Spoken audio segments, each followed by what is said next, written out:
Can I go to the sleepover? I want you to promise me something. If there's any drinking, I want you to say, "No thanks, not my thing." I promise, Mom.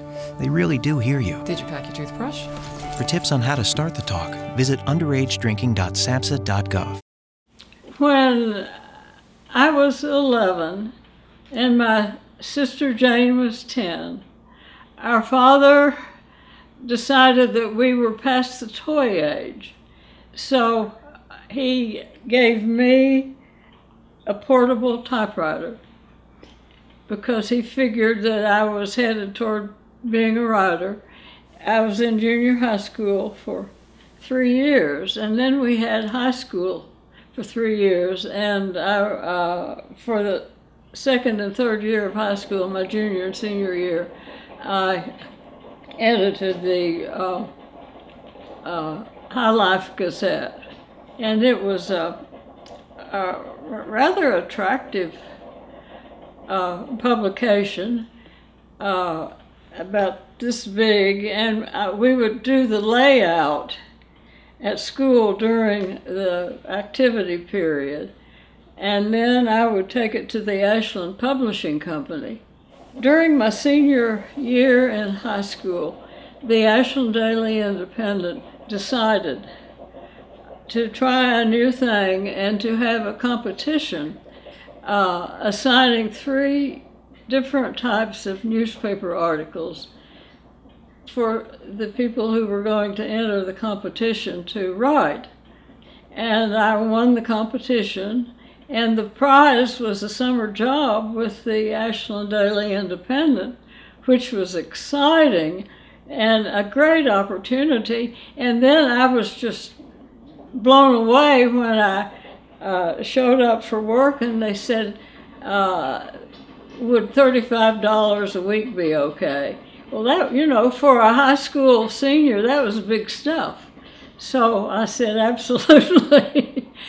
And that was the summer that John Sherman Cooper was running for the United States Senate against Alvin Barkley, who was vice president. That fall, when I came to Georgetown to enter Georgetown College, they introduced me to writing other types of articles. But the editor at Ashland, toward the end of the race, when Senator Cooper was, he didn't win. I mean, Barkley creamed him. But it was exciting for me, and I got to interview him. They called the dean of the college to see if I could come to Ashland for several days and cover Senator Cooper's closing campaign in East Kentucky, and also interview him on WSAZ-TV. And, for a high school graduate who was just now entering the freshman year in college, that was really exciting. I was writing feature stories for the Ashland paper, and I was writing feature stories for the Herald Leader while I was in college. And then I was really more involved in writing rather than studying. And after 2 years of college, I dropped out in 1956 and didn't go back until 65 years later.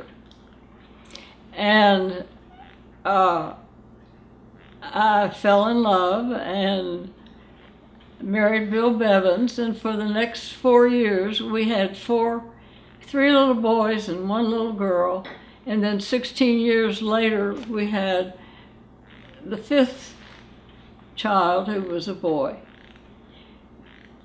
And during that period, once all of our children were in school, I wanted to go back to school, but my husband said, it would be foolish for you to go back to school. Why don't you just write a book?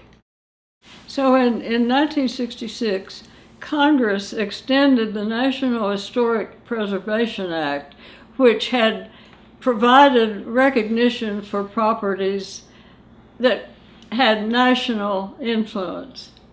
But the new 1966 extension of the National Historic Preservation Act extended that protection to the states and cities.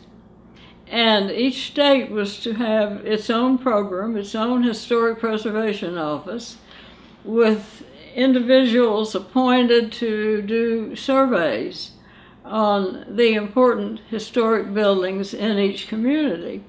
So Mrs. Simeon Willis, who was Kentucky's first state historic preservation officer, asked if I would do the Scott County properties. And I got a friend of mine, Betty Hollingsworth, whose husband was editor of the Blood Horse, and her kids were about the same age as my kids, so we would get our kids off to school, and I'd pick up Betty with her cup of coffee, and we would drive around and stop and photograph and study everything that looked old. And then we would use the sources to apply the facts to those properties. And nobody all over America, in every state, in every county, there were people who knew absolutely nothing about historic properties, digging deep to learn what we could learn and to develop a program of historic preservation for the whole country, community by community. And it just turned out that Scott County had more buildings nominated and then nominated to the National Register after the surveys than the other counties in Kentucky, and it looked like we were really pretty cool, but it was because Betty and I took in just about every building we drove by. And so we had a good program. So when my husband suggested that I should write a book, I already had a lot of material to draw from to write that book. And I published about a 365 book called A History of Scott County as Told by Selected Buildings, and that was the first book. It was published in 1981, and it went through 4 printings, and they sold like hotcakes. Very few people all over the country knew anything about specific historic buildings and cataloging them. It was something we had to learn from scratch. And that was a whole lot of the fun of it.